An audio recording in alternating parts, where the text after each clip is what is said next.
sejarah sastra? Kita mulai dari pengertiannya dulu ya. Nah, sejarah sastra ini adalah sebuah cabang ilmu sastra yang menyelidiki perkembangan cipta sastra sejak awal pertumbuhannya hingga perkembangannya pada saat ini.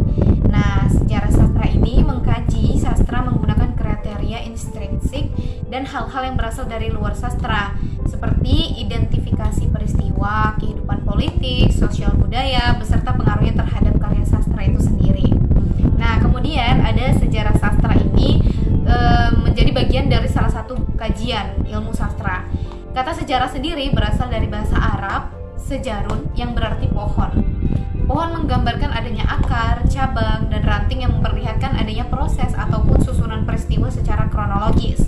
Nah, sejarah itu sendiri mempunyai arti yang sama, yaitu rekaman perjalanan kehidupan manusia dari masa lampau hingga pada masa saat ini, ataupun hingga sampai masa-masa yang akan mendatang.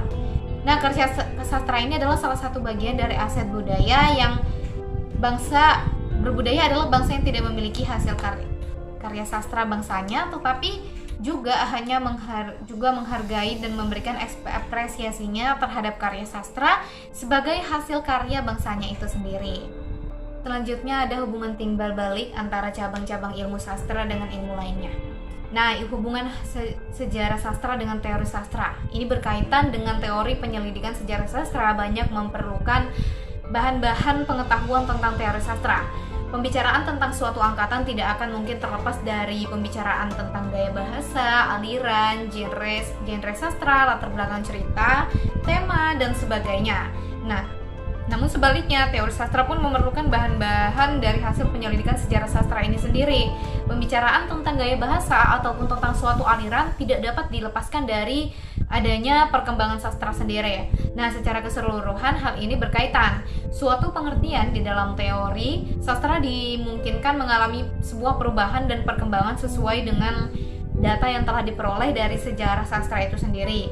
Nah, misalnya dapat kita lihat dari pengertian tentang puisi, cerpen, soneta, novel, dan lain-lainnya yang mengalami perkembangan karena diadakannya data-data tentang genre sastra tersebut.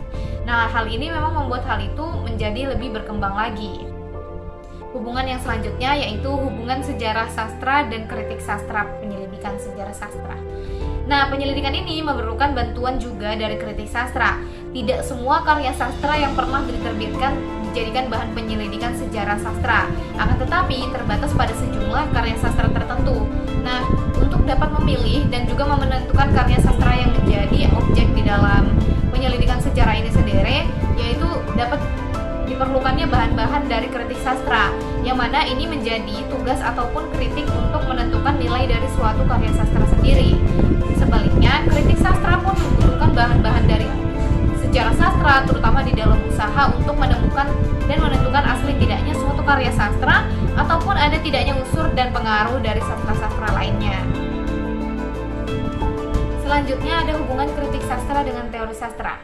Hubungan kedua cabang ilmu sastra tersebut sangat-sangat jelas ya.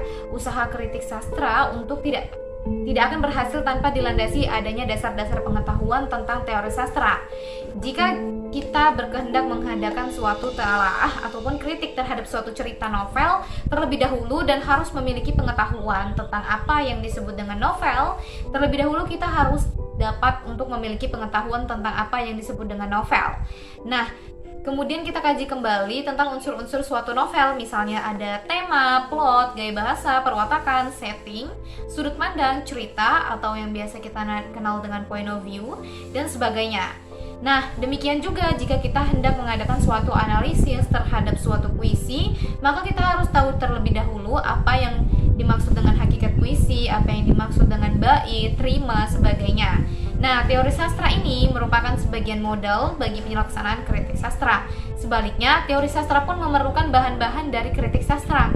Bahkan, sebenarnya kritik sastra ini sendiri merupakan pangkal dari adanya teori sastra. Nah, teori tanpa data merupakan sebuah teori yang kosong. Beralih ke hubungan teori sastra dengan kritik sastra dan juga sejarah. Nah, Teori sastra yaitu membahas aspek-aspek yang terdapat di dalam suatu karya sastra, baik konvensi bahasa yang meliputi makna, gaya struktur, dan juga pilihan kata, maupun konvensi sastra yang meliputi tema, tokoh, penokohan, alur, latar, dan yang banyak lagi hal-hal yang dapat membangun keutuhan dari adanya terjadinya sebuah karya sastra. Adapun kritik sastra merupakan ilmu sastra yang mengkaji, menelaah, mengulas, serta memberikan pertimbangan-pertimbangan untuk memberikan penilaian terhadap keunggulan dan kelemahan di balik adanya sebuah karya sastra. Sasaran kerja kritikus sastra diantaranya adalah penulis karya sastra dan juga sekaligus pembaca yang membaca karya sastra itu. Nah, untuk memberikan pertimbangan atas karya sastra kritikus sastra ini bekerja sesuai dengan konvensi bahasa, dan konvensi bahasa ini sebagai sebuah sastra yang meliputi karya sastra. Demikian juga terjadi hubungan di antara teori sastra dengan sejarah sastra. Nah, di sejarah sastra adalah bagian dari ilmu sejarah yang mempelajari perkembangan dari sastra mulai dari suatu waktu yang lampau ke suatu waktu yang lainnya. Periode dengan periode sebagian bagian dari pemahaman ini terhadap sebuah pemahaman dengan budaya bangsa. Oke, hal tersebut menandakan bahwa sastra Indonesia ini bermula pada tahun-tahun yang menjelang memasuki abad ke-20 atau akhir abad ke-21.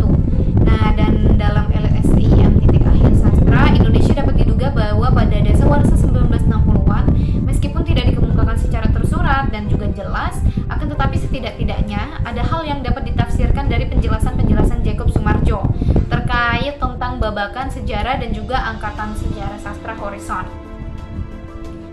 Apakah tafsiran ini benar ataupun salah masih perlu kita buktikan kembali. Banyak hal yang berkaitan dengan karya sastra ataupun sejarah sastra berkaitan dengan ilmu-ilmu lainnya.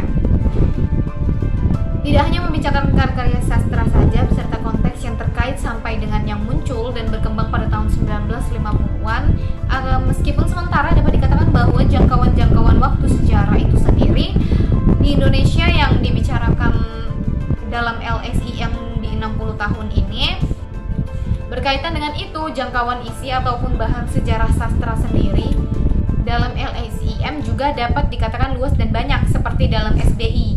Akan tetapi tidak dapat dikatakan sebagai berhubung pembicaranya hanyalah sekilas-kilas saja. Dalam LSIM ini dibicarakanlah berbagai karya sastra Melayu, rendah, baik itu Tionghoa maupun itu bukan Tionghoa, beserta pengaruh-pengaruhnya di dalam sastra Indonesia. Kemudian di samping karya-karyanya itu sendiri, banyak sekali hal-hal penting yang baik asli maupun itu terjemahan baik puisi, prosa maupun drama sepanjang 60 tahun terakhir ini, konteks sosial, budaya, politik, dan sastra yang melingkupi karya melingkupi peristiwa kesastraan, pikiran-pikiran, dan juga pandangan-pandangan sastrawan yang kemudian dimasukkan ke dalam biografi kepengarangan berbagai sastrawan. Meskipun demikian, pembicaraan semua hal ini sekilas saja, tidak secara mendalam dibicarakan di dalam SBI. Misalnya saja, pembicaraan tentang karya sastra umumnya terbatas pada tema dan paham ataupun aliran yang terkandung di dalamnya saja. Nah, sebagai contoh lainnya, hal ini dapat dilihat pada saat pembicaraan babakan sejarah dan angkatan sastra Balai Pustaka. Sekian presentasi singkat saya terkait dengan sejarah sastra dan beberapa hal yang berkaitan dengan